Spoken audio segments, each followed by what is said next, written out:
Introducing the African Diaspora News Channel app, your gateway to stories that's overlooked by the corporate mainstream media. And we serve as the voice to the global Black community. Again, we got Dr. Candace Matthews. A lot of these documents, looking at. We are committed to informing and educating through the power of media. This country is supposed to be about the land of the free for all. It has not been free for Black people, and we are tired. With our platform, we're helping to end injustice by exposing it. Join us in standing for excellence in journalism and serving our community. Download the African Diaspora News app today. Popular TikTok content creator Nara Smith accused of stealing cooking content from Black South African content creators with a smaller following. Hello, my name is Renee Lomurema and I am your host right here on the African Diaspora News channel, reporting live from Johannesburg, South Africa. It has been one hell of a week for popular content creator Nara Smith and Onezwa Mbola. For those who do not know who they are or what the story is about, sit back and fold your arms.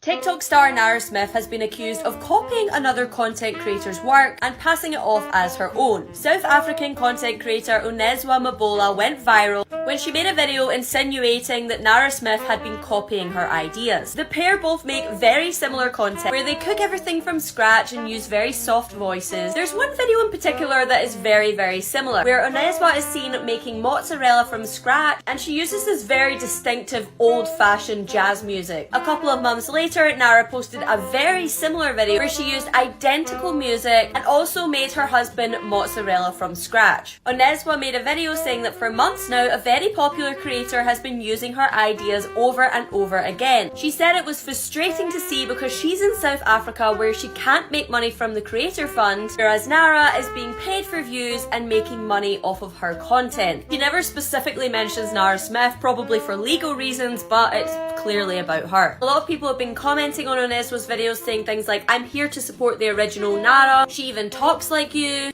Wait, the same music too? Wow.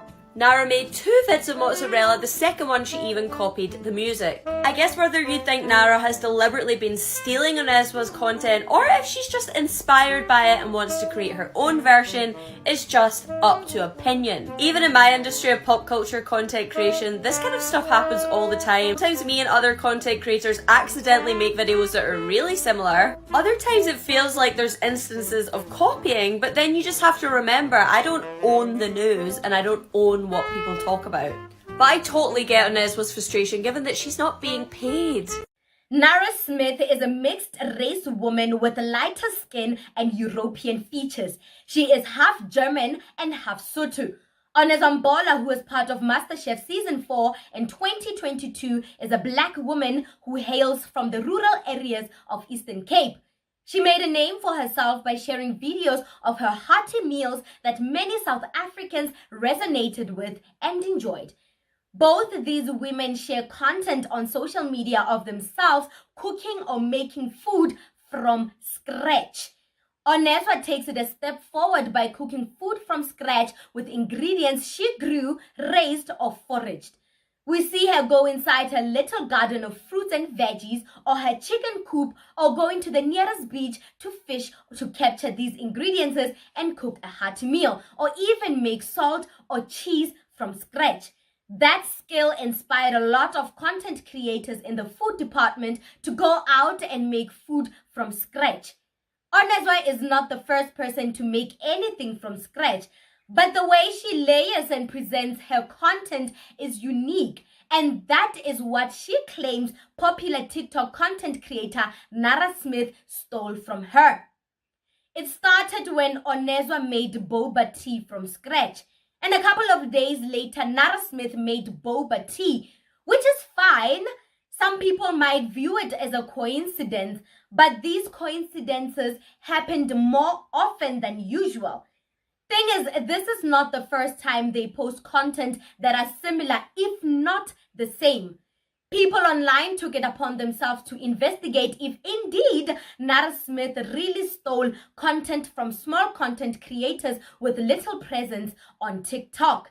And people have spotted a pattern whereby Onezwa would post a cooking video or making something from scratch like mozzarella cheese or boba tea, and then a day later, Nara would post the same content. Onezwa says that this has been going on for a long time and she was scared of saying something because Nara has a big presence on social media with a huge following. So she was scared she might get bullied and cancelled. I am going to make an analysis of my own because I watch both ladies' content on TikTok and I enjoy both ladies. But if you can look at Nara Smith's content style and the whole aesthetic, she was into your basic salad and lemon juice type of food content.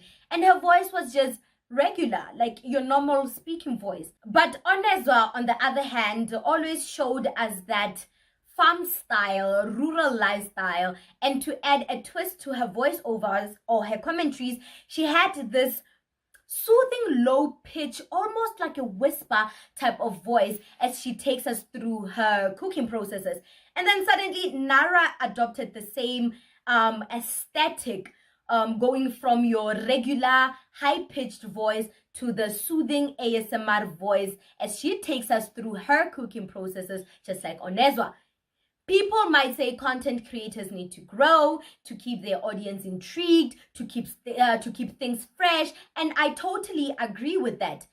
But people in the comment sections, particularly South Africans, went on and dragged Onezwa, accusing her of attention seeking and reducing her feelings to just a marketing strategy. People saying she wants attention, people saying she's looking for a better marketing strategy because her social media presence isn't as strong as Nara Smith. Before this whole drama, people used to comment under Onezwa's post saying our very own Nara Smith, forgetting that Onezwa is her own person with her own identity and her own ideas, and she is nowhere remotely inspired by Nara Smith.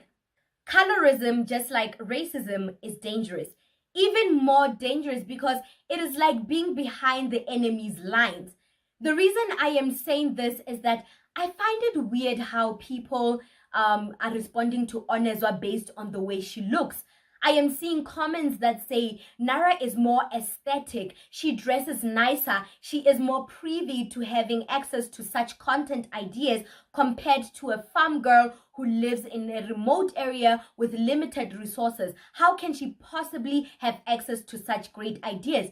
Why would Nara steal from a farm girl? And why would Nara steal from an African woman? These are the type of comments I have seen since this drama ensued. Classism and colorism play a role in how people respond to Onezwa. If you know your history, back in the day, Nara would be considered white passing because she doesn't resemble your typical African dark-skinned, nappy hair, XYZ features. You might ask me, what is my point in this situation? Why am I moving away from the issue at hand and coming at a racial political angle? And I would say people interact with lighter skin phenotype people much better. All these aesthetics, the white husband, the phenotype features, the straight silky hair, the lighter skin, the aesthetically pleasing house, it all plays a role in how people are interacting towards this drama, towards this situation. Because many people like that proximity to whiteness. And on top of that, many people want that kind of lifestyle. It would be foolish to not consider that her proximity to whiteness in a world that has a lot of colonization does not play a role in how you treat the two women. What makes matters worse, it is very disheartening as an African Black woman who literally comes up with ideas and recipes that are part of your family history, and then a highly favored, privileged European woman comes in and takes it and makes a profit out of it while you gain nothing. It is really disheartening. It is crazy. And then people expect you to just sit there and take it. This is gaslighting 101. I don't want to make this segment about Nara Smith and Onezwa Mbola drama. Honestly speaking, that drama highlighted that Black people celebrate anything that remotely resemble whiteness. We have been colonized from within, and the more we deny it, the more we become haters of our own skins. I saw a post on TikTok in regards to Tyler. It's that South Africa is a black country with the majority being black people that pride themselves in being indigenous, being culturally embedded, I know where I come from type of vibe. But when it comes to who gets to represent South Africa on these international stages, y'all push the likes of Tyler, Trevor Noah, Elon Musk, and Charlize Theron, who already act superior than us because of their white privilege and never really claiming us on these international stages. Tyler is a colored woman in the South African context. In the American context, we would consider her black. I don't care what she's considered. I'm just going to say this. One thing I don't understand about South Africa, right? South Africa is a black country with majority black people. And there's all this pride in y'all knowing where y'all are from, and y'all are South African people. Y'all are better than black Americans, correct? My question is, why is it that y'all never want to see yourself pushed out there to the world? Y'all will go toe-to-toe to a black American over somebody who has more privileges than you, lives a whole different life than you, and in your own country, these people almost have disrespect towards you, even though a lot of them come from you. Y'all push this Indian girl. Y'all push this white boy. Y'all push this Jewish girl who don't even really claim y'all. And then y'all will push this white woman. But it's all this pride on y'all know where y'all come from and all these things. Y'all are from a black country, but the face of your country are not black people. But the likes of Bonimbuli, Zwangile Mlambo, and Maggie Benedict have made it big on these international stages, but no one screams for them or goes to battle for them the way y'all go for Nara Smith in this drama with Onezwa Mbola. There was also a whole scandal that happened, not a scandal, but something that was mind-blowing. In Zimbabwe, they sent a white woman, white woman, blue eyes, blonde hair, to go represent Zimbabwe on the Miss Universe pageant. So you're telling me that Zimbabwe, a country that is full of black people, no one could have been chosen to go represent those type of people, the indigenous type of people of Zimbabwe on the international stage of Miss Universe. Rather, they took a white person to go represent them. Why is that? Why is that? Why is that woman that does not even remotely represent African people in any way allowed to go and represent Zimbabwe on the Miss Universe stage? Why is that? I feel like they are right. People gravitate towards the lighter skinned women, the European features, the silky hair. We go back to hell for them. We bend over backwards for them because that is what we like. It is aesthetically pleasing to the eyes.